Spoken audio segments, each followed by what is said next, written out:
आमिर यार मैं पतला कैसे हूँ? मैं तो वजन घटा ही नहीं पा रहा। भाई आप खाने के लिए जी रहे हो, बल्कि आपको खाने के लिए नहीं जीना है, जीने के लिए खाना है। दोस्तों, अगर आप अपने एटीट्यूड में इतना छोटा सा भी ये फर्क लाओ कि आपको खाने के लिए नहीं जीना है, बल्कि जीने के लिए खाना है, तो आपके शरीर के अंदर ज़्यादा एनर्जी, कम फैट और बहुत सारी पॉजिटिव चीज़ें आएंगी जो आप खुद नोटिस करेंगे। वजन कम करने के लिए दो तरीके होते हैं, या तो आप कम खाइए या फिर आप ज़्यादा बॉडी को हिलाइए। अब आपने ये तो बोल दिया खाओ कम, लेकिन हम ये कैसे पता चले कि हम कम कैसे खाएं? उसके लिए हम जानेंगे खाने को मेजर कैसे करते हैं।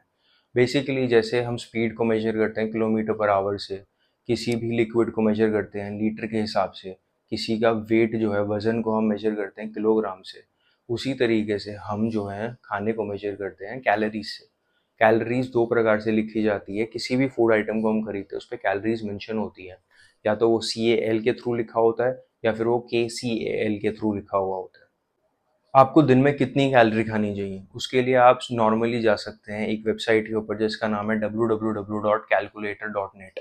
उसके ऊपर सिर्फ आपको अपनी एज लिखनी है, अपना वेट लिखना है, अपनी हाइट लिखनी है और अपना एक्टिविटी लेवल लिखना है कि आप बॉडी को कितना ज़्यादा मूवमेंट देते हैं, फिर कितनी एक्सरसाइज करते हैं एक हफ्ते के अंदर। वो डालते ही आपको पता चल जाएगा कि मेरे को दिन के अंदर इतनी कैलोरीज खानी है। ये बहुत ही एक सिंपल, ईजी और एक फ्री मेथड है जो मैं आपको रिकमेंड करूँगा। मैंने कमेंट बॉक्स के अंदर नीचे लिंक डाल रखा है, प्लीज़ अभी जाइए और देखिए कितनी कैलोरीज आपको खानी चाहिए। तो बहुत आसान और सरल शब्दों में कहूँ कि अगर आपका ये शरीर है, अगर आप खाना डाल रहे हैं जितना, उससे ज़्यादा आप खाना निकाल रहे हैं पसीने के थ्रू या फिर एक एनर्जी में मेथड्स के थ्रू, तो आप धीरे धीरे धीरे पतले हो जाएंगे। लेकिन आपके बॉडी के अंदर जितना खाना जा रहा है और बॉडी से जो खाना निकल रहा है एनर्जीज के थ्रू, वो कम है, तो फिर आपकी बॉडी धीरे धीरे करके वेट गेन करेगी।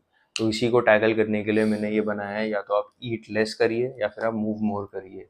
ईट लेस के अंदर आप अपना फूड ट्रैक कर सकते हैं, आप प्रोटीन ऐड कर सकते हैं खाने के अंदर, क्योंकि प्रोटीन के अंदर कैलोरीज कम होती हैं। वो आपकी मसल बिल्ड करने के लिए हेल्प करता है और आपको फुलफिल्ड रखता है ज़्यादा टाइम के लिए। आपका जो पेट है वो भरा भरा महसूस होता है, तो जाहिर सी बात है आपको खाने की भी कम नीड होगी। और तीसरी चीज़ जो मैं सबको बहुत ही ज़्यादा बोलता हूँ कि शुगर प्लीज़ एलिमिनेट कर दीजिए अपनी डाइट से। शुगर बिल्कुल भी कंज्यूम मत कीजिए, उसका कोई भी यूज़ नहीं है।